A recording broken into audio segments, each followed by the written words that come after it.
There is more to creating a work process flowchart than just the technical aspects of drawing the flowchart. More important is the human element of making employees feel at ease and being able to gather the correct information from them. You've got to ask the right questions. A work process flowchart describes the entire workflow for a major activity within the HIM department.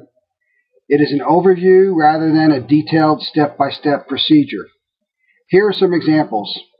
Note that one area within HIM can have several work process flowcharts, such as physician's workroom and ROI. These work process flowcharts can be used to provide an overview of specific activities, describe the flow of information and materials, document current processes for PI teams, identify interdepartmental and crossover operations. These charts may also be used during EHR implementation. Here are 6 of the most common symbols used for flowcharts. A process rectangle represents a single step in the process. A decision tree diamond designates yes/no branches in the process. A work process flowchart is different than most other flowcharts. It deals with employees, their jobs, how they do them, how they interact with others, and all the insecurities that may go along with that. Rather than dealing with organizational entities, business processes, or programming diagrams, a workflow process chart documents employee activities and the flow of their daily jobs. Interviewing staff about their jobs is a difficult task. You must deal with job security concerns, curiosity as to why this is being done, and employee-supervisor relations. The human aspect of creating work process flowcharts is both an art and a science. You must take charge, gain control, and drive the conversation. Step 1 is to interview the supervisor. During this step, you should obtain an overview of the staff involved in the work process and the interactions between departments and units. Explain why the flowchart is being developed. Is it a process improvement initiative? Is it EHR implementation? Or is it strictly routine documentation? Watch the supervisor for unspoken concerns, facial expressions, mannerisms, tone of voice, and if they're asking any questions about reorganization, consolidation, etc. Overcome those concerns and gain supervisor buy-in. Step 2 is to interview the staff. Explain why the flowchart is being developed. Watch for unspoken concerns. Overcome those concerns, and make sure the staff is comfortable before moving on. Tell the staff you have 2 main objectives: to determine a straight line description of work, assuming there are no problems to address. Then tell the staff you will try to punch holes in the straight line work process to determine possible side channels and handoffs. Here's basically the guts of a flowchart: the straight line work process and any problems, handoffs, side channels. Step 3 is sensing reservations. Do you sense concerns or reservations from the staff?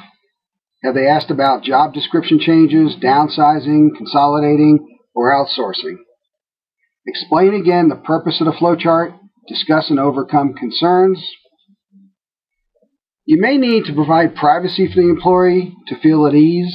If so, bring the staff person into a separate room, or come back later when that person is more isolated from others. Step 4 is to determine the starting and stopping points. Where does the work process start and stop? What is the handoff point between work processes? And here are some questions to ask. How do you start your day? What is the task you do first in this work process? What's the trigger to start the process?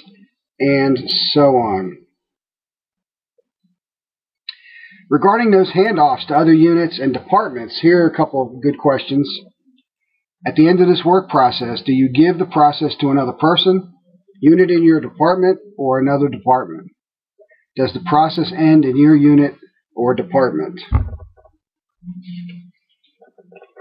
Step 5 is to document the straight line work process, assuming there are no problems to address. Here are some good questions to ask. What do you do from beginning to end? Can you describe this process as a straight line from left to right without bringing up problems that occur? Step by step, what tasks do you do most of the time to complete this work process? And so on. If problems creep into the discussion, stop the employee, get back on the straight line workflow. Explain you will come back to this point later. Here's an example of a straight line process. Note there are no decision trees that would designate side channels. Step 6 is determine possible side channels and handoffs. Typically, decisions have to be made here. Use critical thinking skills to poke holes in the work process. Ask probing questions that get the staff person to think outside the box. Questions can include what makes your job hard, difficult, easier, what takes up most of your time, what takes the most time to resolve, and what would you like changed.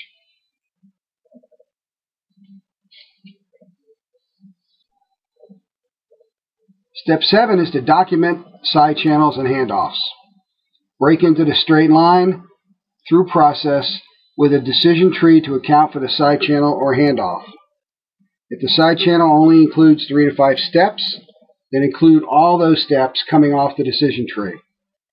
If the side channel includes more than 3 to 5 steps, create a sub-process coming off the decision tree to keep the flow chart orderly and well organized. Then place the sub-process farther down the flow chart. Create off-page connectors coming off the decision trees if necessary to indicate that the process at this point has been handed off to another person or unit. Here's an example of a side channel with 3 or less steps. The yes branch represents an issue or side channel. The no branch is a straight line path. Here's an example of a side channel with 5 or more steps. This side channel is a sub-process. The yes branch represents the problem side channel. The no branch represents the straight line path. And it goes into a multi-step process, sub-process. To wrap up, during the interviews, you must take charge, gain control, drive the conversation, read between the lines, ask probing questions, determine as many possible problems as you can, document how they are handled, put employees and supervisors at ease, overcome any concerns. Above all, you need to gain the supervisor and the staff buy-in. This project involved creating 11 work process flowcharts using Microsoft Visio. You can view all the flowcharts on my website at www.him-pro.com/flow-charts.htm. Thank you very much.